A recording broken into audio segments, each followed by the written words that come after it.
اشفاق احمد صاحب نے افسوس کرتے ہوئے کہا جواب صحیح ہے، بالکل صحیح، اور کچھ ایسے ہی معاملہ پیش آیا کہ تفریحی بحری جہاز ڈوب گیا، وہ شخص باخریت اپنی جان بچا کر گھر بھی پہنچ گیا۔ لیکن یہاں یہ بات کرنا بہت ضروری ہے کہ جب یہ شخص اپنی جان بچا کر کنارے پر بیٹھا تو اس کی آنکھوں میں آنسو جاری تھے، چونکہ وہاں اور بھی بے شمار لوگ ایسے تھے جو یہ سارا منظر دیکھ رہے تھے، اور چند ایک ایسے خوش نصیب بھی تھے جو کہ اس جہاز سے جان بچا کر اس کے ساتھ ہی کنارے پر بیٹھے تھے۔ جب لوگوں نے اس کی طرف دیکھا اور یہ شخص رو رہا تھا تو مختلف لوگوں نے اسے مختلف جملے کسے کہ اب تم مگرمچھ کے آنسو کیوں بہا رہے ہو، تم انتہائی خود غرض انسان ہو، تم نے اپنی جان کو فوقیت دی اور اپنی بیوی کو موت کے منہ میں دھکیل دیا۔ ایک عورت تو غصے سے اٹھ کر اس کے منہ پر تھپڑ مارنے لگی، جس کے جواب میں یہ شخص بالکل خاموش ہو گیا اور روتا رہا۔ کسی نے اسے بد دعا دی کہ کاش تم بھی اپنی بیوی کے ساتھ مر جاتے،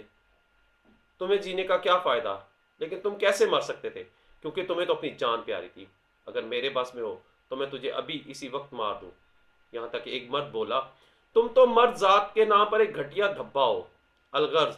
کہ جتنے بھی لوگ وہاں موجود تھے انہوں نے اس کو بہت زیادہ باتیں سنائی، اسی طرح طرح کے تانے دیے۔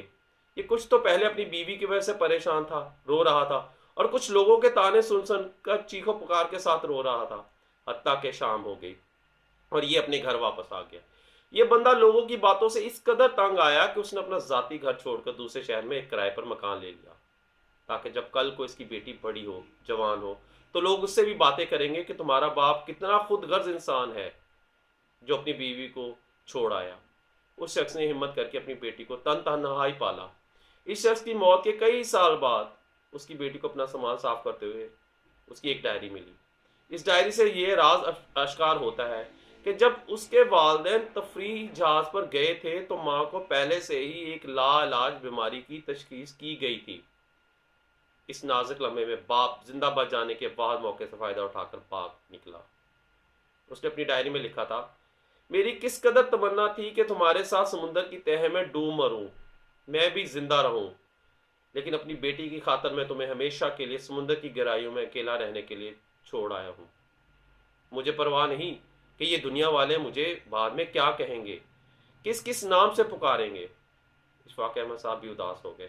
اور کہا کہانی ختم ہو گئی۔ پھر ہر طرف خاموشی چھا گئی۔ کچھ دیر کے بعد خاموشی کے بعد ناظری میں بیٹھے ہوئے چند لوگوں نے اشفاق احمد صاحب سے کہا کہ اس کہانی کا مورل کیا ہے، یعنی کہ اس کہانی سے کیا نتیجہ نکلتا ہے، کیونکہ اشفاق احمد صاحب جب بھی کوئی واقعہ سناتے ہیں تو اکثر اوقات اس کے مورل کا، اس کے نتیجہ، اخلاقی سبق آخر میں ضرور بیان کرتے ہیں تاکہ لوگوں کو بھی اس سے عبرت حاصل ہو، جبکہ کچھ لوگ کہانی کے اخلاقی سبق کو سمجھ چکے ہوتے ہیں۔ پھر اشفاق احمد صاحب نے فرمایا اس میں کوئی شک نہیں کہ دنیا میں اچھائی اور برائی کا وجود موجود ہے، لیکن ان کے پیچھے بہت سی پیچیدگیاں ہیں جن کو سمجھنا تقریباً مشکل ہے۔ یہی وجہ ہے کہ ہم کبھی بھی کسی کی پوری بات کو سنے بغیر ہی اپنی رائے کو کسی پر مسلط نہیں کرنا چاہیے، اسے کوئی الزام نہیں دینا چاہیے، دوسروں کو پہلے سمجھے بغیر فیصلہ صادر نہیں کرنا چاہیے، کیونکہ بعض دفعہ آنکھوں دیکھا اور کانوں سنا بھی جھوٹ نکلتا ہے۔ اور بے شک اللہ تعالیٰ نے قرآن پاک میں فرمایا ہے،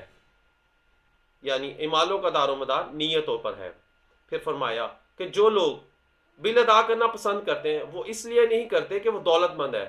بلکہ اس لیے کہ وہ دوستی کو پیسے پر ترجیح دیتے ہیں۔ جو لوگ کام میں پہل کرتے ہیں وہ اس لیے نہیں کرتے کہ وہ بیوقوف ہیں،